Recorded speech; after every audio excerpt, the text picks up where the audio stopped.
जैन साथियों, आज हम जनरल साइंस के महत्वपूर्ण प्रश्न बताएंगे। आगामी परीक्षाओं के लिए बहुत महत्वपूर्ण है दोस्तों। ठीक है दोस्तों आप डेली मॉर्निंग में सुबह अपना टारगेट फिक्स करिए कि आज हमें इतना तैयार करना है, और पूरी कायनात के साथ सारा दिन उस पर फोकस करिए। इस तरह से आप अगर डेली करते हैं तो आपकी तैयारी दोस्तों बहुत अच्छी हो जाएगी, और आप हर एग्ज़ाम फाइट करने लगेंगे। ठीक है दोस्तों, प्रैक्टिस करते रहिए, क्योंकि प्रैक्टिस एक ऐसा विकल्प है जिसके द्वारा आपको जितना ज़्यादा प्रैक्टिस करेंगे उतने ज़्यादा नियम तरीके और फार्मूले याद होंगे। ठीक है दोस्तों, और इंतज़ार करना छोड़ो, तैयारी शुरू कर दो, क्योंकि विज्ञापन आज नहीं तो निश्चित कल आएगा। जो आपका सपना है उस पर फोकस करते रहो। इसीलिए हम कहते हैं कर दिखाओ कुछ ऐसा, सब करना चाहें आप जैसा। ठीक है ना, क्या समझे?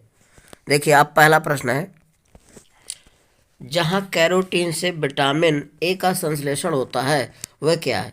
तो दोस्तों ध्यान रखिएगा, विटामिन ए जिसको बोलते हैं, कैरोटीन से विटामिन ए का संश्लेषण कहाँ होता है? यकृत, लीवर में होता है। जिगर बोलते हैं, कहते हैं बहुत जिगर वाला होता है, तो लीवर को जिगर बोलते हैं दोस्तों। ठीक है, तो कैरोटीन से विटामिन ए का संश्लेषण कहाँ होता है?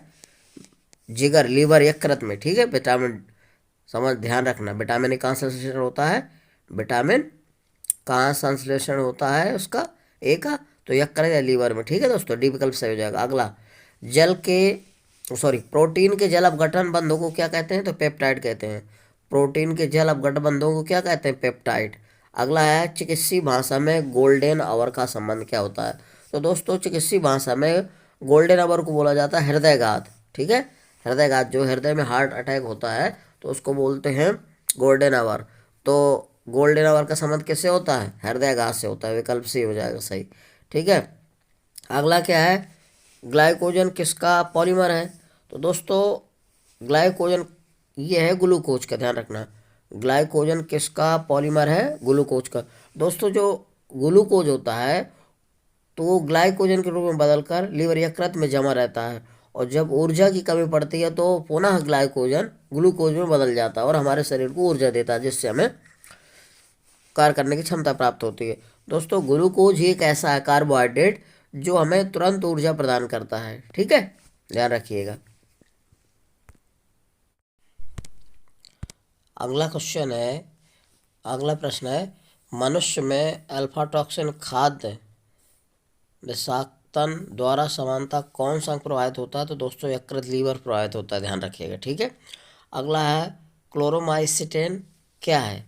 तो दोस्तों ये ध्यान रखिएगा, प्रतिजीवाणुक है। क्या है? प्रतिजीवाणुक है, ध्यान रखना। क्लोरोमाइसिटिन क्या है? प्रतिजीवाणुक है। अब निम्नलिखित में से सबसे मीठी शर्करा क्या होती है दोस्तों? तो सबसे मीठी शर्करा जो होती है फ्रक्टोज होती है, ध्यान रखना। और इसका सूत्र होता है C6H12O6, ध्यान रखना, C6H12O6 होता है। तो पूछा जाता है, अक्सर पूछा जाता है, तो सबसे मीठी शर्करा कौन होती है? फ्रक्टोज होती है। ठीक है, अगला है, निम्नलिखित में से किस कोशिका से इंसुलिन स्रावित होता है? तो दोस्तों अग्न्याशय होता है। अग्न्याशय में बीटा कोशिकाएं होती हैं, तो बीटा कोशिकाओं से इंसुलिन स्रावित होता है, तो डी विकल्प सही हो जाएगा, ध्यान रखना। लैंगरहैंस द्वीप कोशिकाएं बीटा कोशिकाएं होती है, ध्यान रखना। लैंगरहैंस बीटा द्वीप कोशिकाएं होती हैं, उनसे ही इंसुलिन हार्मोन्स होता है, यानी कि इंसुलिन हार्मोन स्रावित होता है बीटा कोशिका से, ध्यान रखना। और ये जो अग्न्याशय से इंसुलिन स्रावित होता है, और जब इंसुलिन हार्मोन्स बनना बंद हो जाता है तो डायबिटीज या शुगर बीमारी हो जाती है। ठीक है दोस्तों, अगला है, अधोलिखित में कौन सा विटामिन एवं उसकी कमी वाला रोग सम्मिलित नहीं है?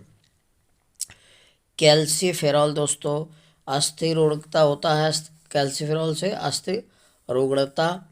इसके बाद नियासिन, यह नियासिन से होता है। पेलाग्रा होता है, चर्मदाह जिसको बोलते हैं।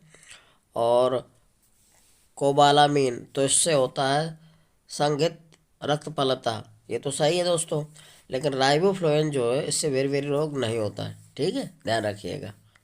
तो ये चौथा सम्मिलित नहीं है। अगला है, घटते हुए क्रम में मानव शरीर में विद्यमान प्रमुख तत्व कौन होते हैं? दोस्तों घटते हुए क्रम में मानव शरीर में कौन से तत्व विद्यमान पाए जाते हैं या होते हैं? तो दोस्तों सबसे ज़्यादा कैल्शियम, फिर फास्फोरस, फिर गंधक, फिर पोटेशियम, फिर सोडियम होता है। सबसे ज़्यादा कैल्शियम, फिर फास्फोरस, फिर गंधक होता है, फिर पोटेशियम, फिर सोडियम होता है। तो सी विकल्प सही हो जाएगा। ठीक है दोस्तों, अगला, मानव शरीर में संक्रमण को रोकने में मदद करने वाला विटामिन कौन सा है? दोस्तों, विटामिन ए को संक्रमण रोधी विटामिन कहा जाता है। तो विटामिन ए जो संक्रमण को रोकता है, ध्यान रखना। मानव शरीर में संक्रमण को रोकने में मदद करने वाला विटामिन कौन है? तो विटामिन ए। ध्यान रखना, ये संक्रमण रोधी विटामिन कहलाता है और ये संक्रमण को रोकता है, विटामिन ए। पूछा जाता है कि संक्रमण रोधी विटामिन कौन है? तो विटामिन ए। ध्यान रखना, किस विटामिन को हार्मोन कहा जाता है? तो दोस्तों ध्यान रखिए, विटामिन डी ही एक ऐसा है जिसको हार्मोन कहा जाता है। ध्यान रखना, किस विटामिन को हार्मोन कहा जाता है? तो विटामिन डी को। ध्यान रखिएगा। अगला है, किस तत्व की कमी से घेंगा रोग हो जाता है? तो आयोडीन की कमी से घेंगा रोग हो जाता है। ध्यान रखना, किस तत्व की कमी से घेंगा रोग हो जाता है? आयोडीन की कमी से घेंगा रोग हो जाता है। अगला है, मनुष्य को प्रतिदिन कितनी मात्रा में आयोडीन मिलनी चाहिए? तो दोस्तों, मनुष्य को प्रतिदिन जो है 80 मिलीग्राम आयोडीन मिलनी चाहिए। ठीक है, एक स्वस्थ मनुष्य को प्रतिदिन कितनी मात्रा में आयोडीन मिलनी चाहिए? 80 मिलीग्राम। ठीक है, ध्यान रखना। अगला है साथियों, लैक्टोज की सर्वाधिक मात्रा किसके दूध में होती है? तो ध्यान रखना, लैक्टोज की जो सर्वाधिक मात्रा है वो मानव माता के दूध में पाई जाती है। ध्यान रखना, लैक्टोज की सर्वाधिक मात्रा किसके दूध में पाई जाती है? मानव माता। अब प्रोटीन में आवश्यक रूप से होते हैं, तो दोस्तों प्रोटीन में क्या होता है, क्या क्या पाया जाता है? तो कार्बन पाया जाता है, ऑक्सीजन पाई जाती है, नाइट्रोजन और हाइड्रोजन पाए जाते हैं, चारों तत्व पाए जाते हैं। प्रोटीन में आवश्यक रूप से क्या होता है? तो कार्बन है, फिर वो ऑक्सीजन है, नाइट्रोजन और हाइड्रोजन है। ध्यान रखना, सी विकल्प से। अगला है, किस विटामिन की अनुपस्थिति से शरीर में कैल्शियम की कमी हो जाती है?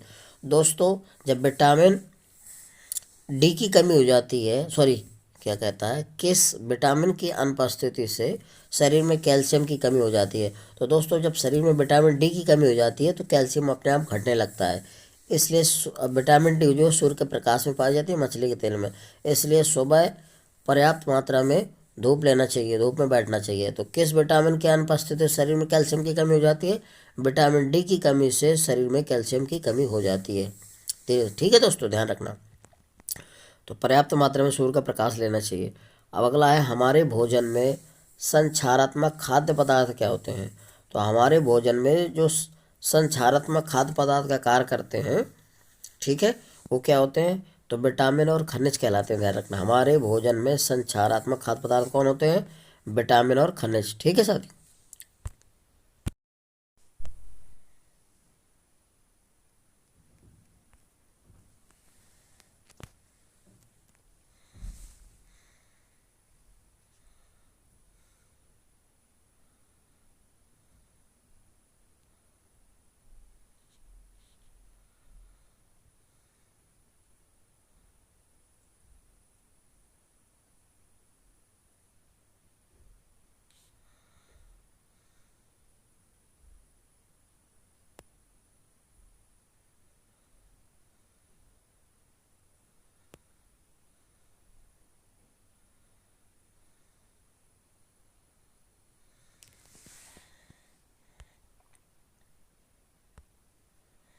अगला है, कह रहा है, निम्नलिखित में से कौन सी प्रोटीन मूत्र निर्माण में सहायक होती है? निम्नलिखित में से कौन सी प्रोटीन मूत्र निर्माण में सहायता करती है, सहायक होती है? तो एल्यूमिन, एल्यूमिन। ध्यान रखना, एल्यूमिन। अगला है, एंटीबायोटिक क्या होता है? तो दोस्तों, ये होता है किसी सूक्ष्म जीव द्वारा संश्लेषित रसायन जो अन्य सूक्ष्म जीवों से रक्षा करता है। तो एंटीबायोटिक क्या होता है? किसी सूक्ष्म जीव द्वारा संश्लेषित एक प्रकार का रसायन है जो अन्य सूक्ष्म जीवों से रक्षा करता है हमारी। ठीक है दोस्तों, ध्यान रखिएगा। अगला है, शरीर में ऊतकों का निर्माण होता है।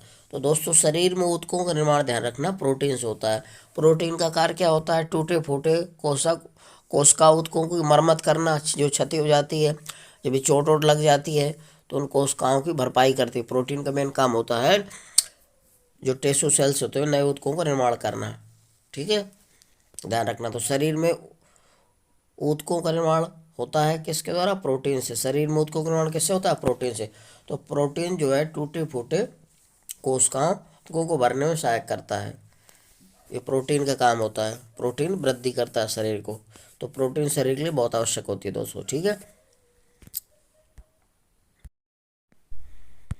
अगला है साथियों, प्रोटीन के निर्माण में किस तत्व की आवश्यकता होती है? तो दोस्तों प्रोटीन के निर्माण के लिए नाइट्रोजन तत्व की आवश्यकता होती है, ध्यान रखना। और नाइट्रोजन वायुमंडल में सबसे अधिक पाया जाता है। प्रोटीन के निर्माण में किस तत्व की आवश्यकता होती है? नाइट्रोजन होती है, ध्यान रखना। नाइट्रोजन चाहिए तभी प्रोटीन बनती है। तो प्रोटीन के निर्माण के लिए क्या आवश्यकता होता है, किस तत्व की? नाइट्रोजन, ध्यान रखना। वायुमंडल में सबसे अधिक मात्रा में पाया जाना तत्व होता है नाइट्रोजन। अगला है हीमोग्लोबिन तथा साइटोक्रोम का मुख्य घटक क्या होता है? तो दोस्तों आयरन होता है। हीमोग्लोबिन तथा साइटोक्रोम का मुख्य घटक क्या होता है? आयरन होता है, लोहा। इसका प्रतीक होता है Fe। क्या होता है? Fe, ध्यान रखना। अगला है यदि कोई व्यक्ति केवल दूध, अंडे और रोटी पर गुजारा करे तो उसे कौन सा रोग हो सकता है? दोस्तों देखिएगा, उससे स्कर्वी रोग हो जाएगा, क्योंकि विटामिन सी नहीं लेगा। जब कोई व्यक्ति केवल दूध, अंडे, रोटी पर गुजारा करेगा तो उसे कौन सा रोग हो सकता है? स्कर्वी रोग हो जाएगा। ठीक है, विटामिन सी की कमी से स्कर्वी रोग होता है, क्योंकि विटामिन सी जो है खट्टे रसीले फलों में पाया जाता है, जैसे आंवला हो गया, संतरा हो गया, नींबू हो गया, टमाटर है, इनमें सब में विटामिन सी पाया जाता है। तो सबसे ज़्यादा आंवले में पाया जाता है। तो जब विटामिन सी की कमी हो जाएगी तो उसको स्कर्वी रोग हो जाएगा, क्योंकि दूध में तो अंडा और इसमें सब वो रतौंधी नहीं होगा, विटामिन रिकेटस में नहीं होगा, हड्डी पाई जाती, बेरी नहीं होगा, लेकिन स्कर्वी हो जाएगा। अगला है रक्त का थक्का जमने के लिए आवश्यक विटामिन क्या है? तो नैप्थोकिनोन होती है, विटामिन सी। ठीक है, रक्त का थक्का जमने के लिए विटामिन की आवश्यक होता है। ठीक है, और इसमें पाया जाता है क्या? नैप्थोकिनोन। तो रक्त का थक्का जमने के सहायक कौन होता है? नैप्थोकिनोन, ध्यान रखना। अगला है विटामिन ए का उत्कृष्ट स्रोत क्या होता है? दोस्तों विटामिन ए गाजर में भी पाया जाता है, अच्छा, पका आम में भी पाया जाता है, पेठ में भी पाया जाता है, लेकिन विटामिन ए का उत्कृष्ट स्रोत जो होता है धनिया होता है, ध्यान रखना। विटामिन ए का उत्कृष्ट स्रोत क्या होता है? धनिया पत्ती होती है, जो हरी धनिया होती है उसमें होता है। जबकि गाजर भी होती है, गाजर में अच्छा विटामिन पाया जाता है, आँखों के लिए गाजर बहुत सही है, लेकिन गाजर से अच्छी धनिया होती है, धनिया पत्ती।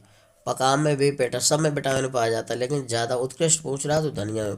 ठीक है दोस्तों, यदि दोस्तों मेरा वीडियो आपको अच्छा लग रहा है तो मेरे वीडियो को लाइक और सब्सक्राइब करिए। जय हिंद साथियों।